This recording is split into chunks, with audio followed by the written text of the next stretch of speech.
The ego and free will. The illusion of the I, creator of time and space. Beliefs, the trap of dualism.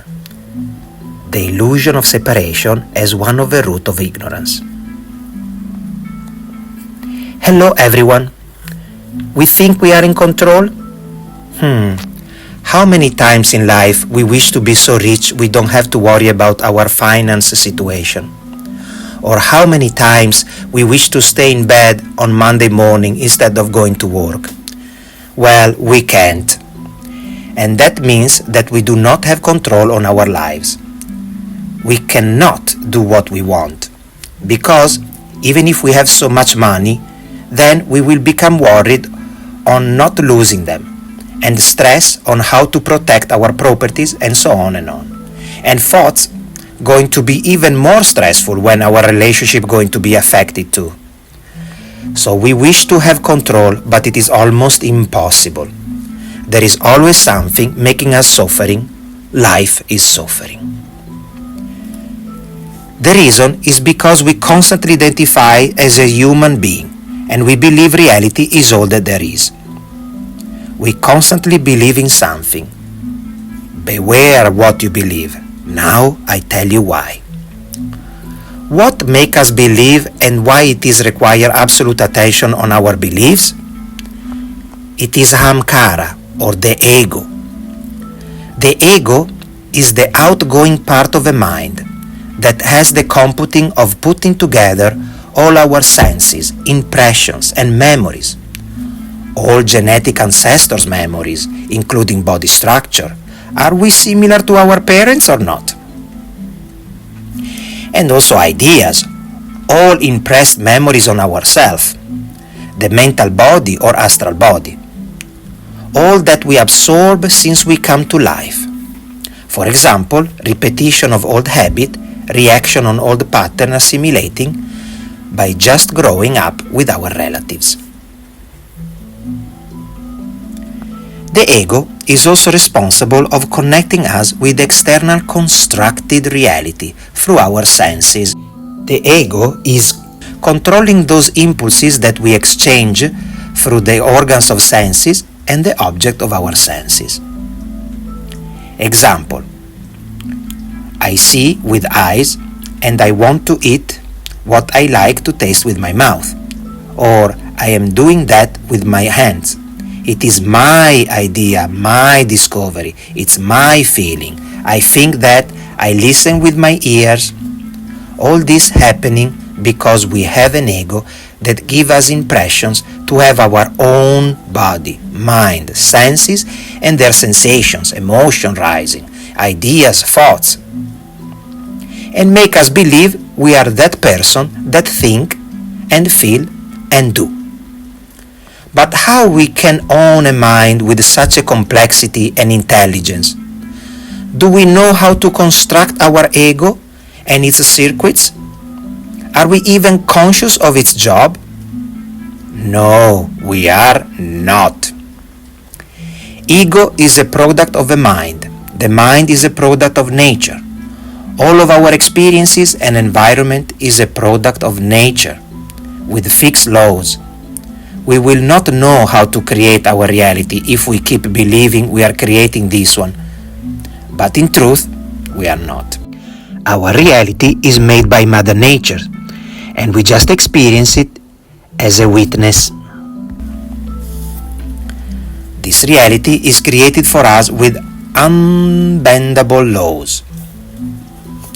The ego makes us believe we are doing it, and so we are trapped. No freedom.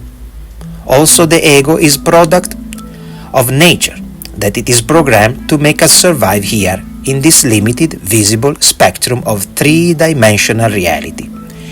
The ego cannot conceive at fourth-dimensional or fifth, sixth, seventh-dimensional reality.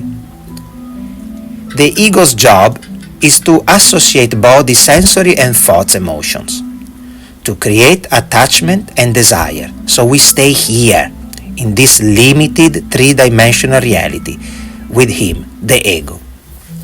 The ego doesn't know of what is beyond nature and deeper consciousness. It's obey to laws of nature only. That is why it is fabricating fears of death, doubts, lies, just to survive here in its only possible reality. This is happening to us if we identify with only our ego. If we blindly believe his limited three-dimensional programs, we will suffer of his fear eternally. Do you understand that you can only be a witness in this life? Do you understand that the only power we have is to choose what we like or don't like, going to the right or left, saying yes or not? So we can only decide which direction to take and be responsible for what we choose. Till mistakes after mistakes, we will learn that right path. But the path is already there. It's not our doing. The body happens to appear. It is not our doing. So the thoughts and the emotion are not our doing. They are there. We just attract them, pointing our attention in this direction or that direction. For example, we love our partner and we never want to separate, but we discover that he or she betrayed us. At that point, we can suffer or just let go. As you can see, the path of suffering or let go are already there, made by nature. We can just choose it.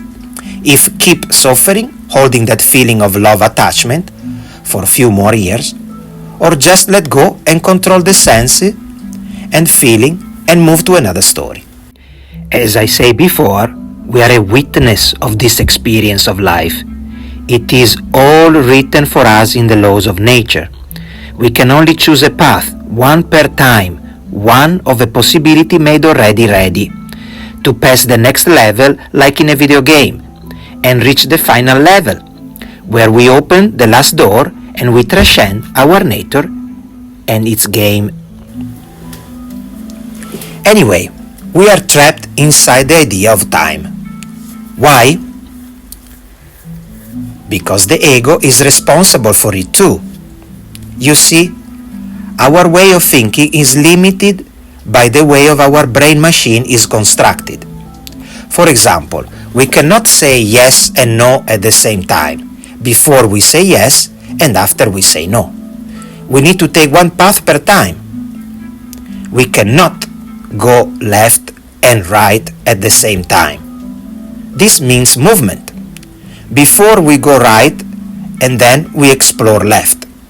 Movement means time. Our outer mind, the ego, the one who fabricates the external beliefs through our senses, is so well built that is also responsible for keep us in movement, following one decision, one path, one choice each time. So we need to walk, to move, in order to explore all the possibilities and solutions. Creating circles, loops, time becomes visible to our eyes. Is the ego responsible for all the illusion of space and time through senses and elements? Yes, it is.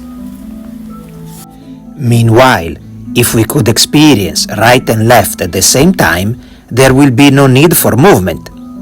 It means time equals 0. Now let's talk about the trap of beliefs. Also, thanks to this way of our mind is built, the ego make us believe we are the one who is thinking, and when we think, we take one side of a cake each time, without considering the opposite that is also part of the truth. For example, we think we can't, and we don't believe that it's also possible that we can. In this way, we are even more trapped into our mind dualism, because we believe that half cake is all that there is, and we forget about the other half. This is the law of cause and effect, the duality of mind. Again, we are trapped into time believing one thing and forgetting the other possibility. We need to cultivate awareness, keeping a relaxed and open mind, without taking anything too serious. This will reduce anxiety, stress, and stubbornness in our mind. Only when we transcend the ego, the illusion of having an identity and a body with all its sensory organs, emotion and thoughts, then we can come out from suffering and we can understand higher dimensions and higher state of being. Only that is the path of liberation. Befriend our ego and make it quiet, silent and patient, absolutely relaxed, even in front of the idea of death. Knowing ourselves is to understand that is the ego creating separation, and that the separation is an illusion. Indeed, truth is, we are one with the pure consciousness, and that's all that there is. So why to worry? Why feel scared? Why follow doubts, depression, pain, if we can choose the way? Let's choose to be positive, brave, disciplined, and determined to solve the puzzle of life, because there is an exit. The secret is to train mind and body in order to reach concentration and an absolute relaxation of both of them. The practice of meditation and yoga will give you knowledge of wisdom and how to reach freedom in life and happy living. If you want to know more, keep watching my video and subscribing to my website. I will answer anything you need to know. Thanks.